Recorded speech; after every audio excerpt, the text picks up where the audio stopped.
Jazz നമ്മുടെ കുർത്തി വീഡിയോയിൽ ഇന്ന് നല്ലൊരു കളറാട്ടോ. ഒരു ലൈറ്റ് ഓനിയൻ പിങ്കിൻ്റെ ഷെയ്ഡ് ഫ്രണ്ട് പോർഷനിൽ നല്ല ഭംഗിയായിട്ട് ഹാൻഡ് വർക്ക് ചെയ്തിട്ടുണ്ട്. സെമി സിൽക്കിൻ്റെ നല്ല ഫാബ്രിക്കാണെന്ന് ഞാൻ പറഞ്ഞില്ലേ, റേറ്റ് ഇച്ചിരി ഉള്ള ഫാബ്രിക്കാണ്. അപ്പോൾ അതിൽ തന്നെ ലൈനിങ് ടീം പിങ്കിൻ്റെ തന്നെ ലൈറ്റോ ഡാർക്കോ, അതിൻ്റെ കുറച്ച് ലൈറ്റോ ഡാർക്കോ അങ്ങനെ കോമ്പിനേഷൻ കൊടുത്ത് ബോട്ടം ഇട്ടാൽ നല്ല കേട്ടോ.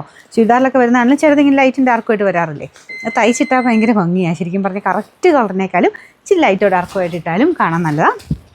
അപ്പോൾ ഇതിന് ശരിക്കും എനിക്ക് തോന്നുന്നു കോൺട്രാസ്റ്റ് ഗ്രീൻ നല്ലതായിരിക്കും. ഗ്രീൻ്റെ തന്നെ ഏത് ഷെയ്ഡായാലും കുഴപ്പമില്ല. 2-3 ഷെയ്ഡ്സിൻ്റെ ഒരു കോമ്പിനേഷൻ ഇവിടെ കൊടുത്തിട്ടുണ്ട്. അപ്പോൾ ഇതിൻ്റെ sizes medium, large, XL, XXL, പക്ഷേ സൈസായിട്ട് ഇവിടെ കൊടുത്തേക്കാം കറക്റ്റായിട്ട്. അപ്പോൾ അതനുസരിച്ച് നിങ്ങൾ നോക്കിയിട്ട് നിങ്ങളുടെ സൈസ് ഉണ്ടെങ്കിൽ മാത്രമേ എടുക്കാവുള്ളൂ. നെക്സ്റ്റ് സൈസ് എടുക്കണം കേട്ടോ. ഇതിൻ്റെ നമ്പർ AF 724, റേറ്റ് 860, 860.